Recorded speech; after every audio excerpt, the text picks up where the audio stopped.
Hello everyone, it's Duncan here with your weekend roundup. You lucky things are about to find out what cards we're releasing over the next few days. We kick off with Flapper Style, a fancy fashion card. Flappers were a generation of Western women in the 1920s who bobbed their hair, wore short skirts, and defied social norms by wearing heavy makeup, drinking alcohol, and even driving motor cars.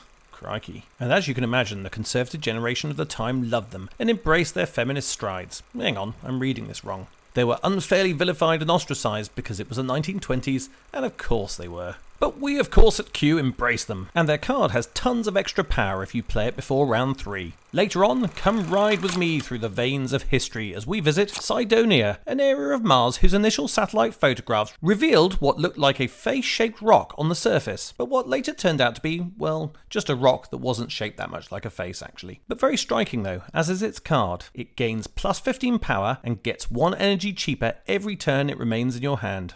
Sunday sees the release of the Cleaner Wrasse, a very helpful fish that likes to help out other fish by cleaning them. It's depicted on the front of the card, tunneling into a larger fish's gills to sweep away little bits of detritus, and its ability reflects its eagerness to help other sea creatures. At the start of each turn it's in your hand, it gives a random Oceans and Seas card plus 15 power for the round.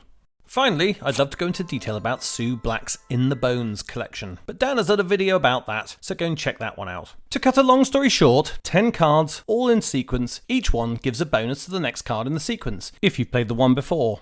Next week's league won't be featuring any subcategories, it's another album boost bonanza, where cards played on matching arenas get awesome boosts. So here we go, science gets plus 45 power, paleontology gets plus 40 power, space gets plus 30 power, life on land gets plus 20 power, oceans gets plus 10 power, history gets plus 10 power, sorry arts and culture, maybe next week. And the rules are 15 energy per turn, with a starting energy of 24, and an energy cap of 24. Next week's highlights obviously include Sue Black's In the Bones collection, the 14 Biz, and the rather gorgeous striped hyena. Keep it Q, folks.